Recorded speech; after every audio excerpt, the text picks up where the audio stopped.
Hi, Pete Ricketts here with another episode of Ricketts Replies. This week, our letter is from Cheryl from Blair. Dear Senator Ricketts, if H.R. 2948 comes before the Senate for a vote, please support this bill. Hundreds of Americans want to be able to travel on their way without interference from the federal government. I don't think it is realistic to expect all Americans to have an electric vehicle by 2030, as most of us cannot afford one and honestly do not want one. We don't want our trucks to cost way above what they are worth because they work, unlike many electric vehicles, with the batteries going bad, etc. Thank you for your consideration. Cheryl, thanks very much for that letter. And absolutely, I couldn't be more supportive of what your thoughts were with regard to the electric vehicle mandate that the Biden administration is trying to force down upon us. H.R. 2948 is also known as the Choice in Automobile Retail Sales Act, or the CARS Act for short. I'm actually a co-sponsor of the Senate version of this bill. It passed the House back in December, and I hope we'll have a chance to take it up in the Senate.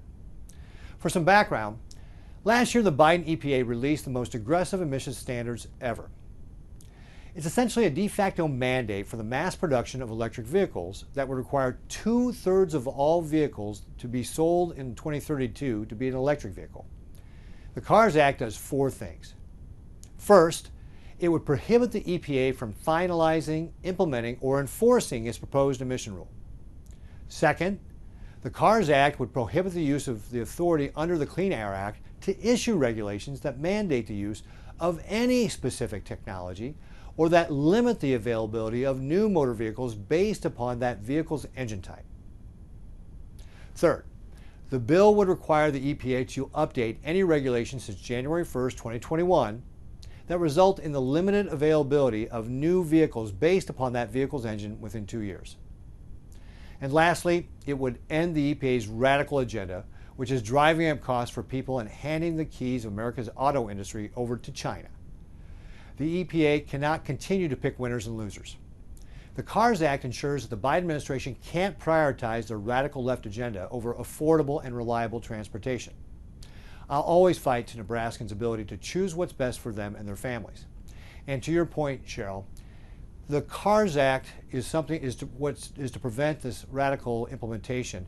And the reason for it is, if you look at what an electric vehicle costs, on average, it's about $63,000 a piece, way above the average income of most Nebraskans and way above what it costs to buy a regular car.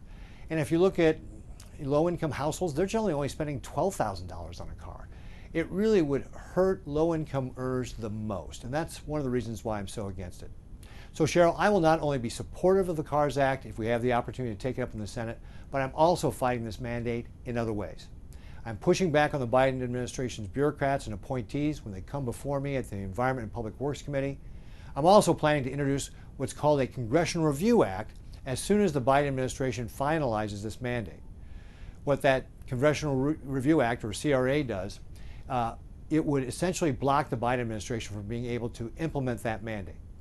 So thank you, Cheryl, very much for your letter. I couldn't agree with you more. We'll just keep fighting to push back on these totally detached from reality mandates that the Biden administration is doing. This one-size-fit-all, big government, top-down approach is not what America's about, and I'll keep fighting against it.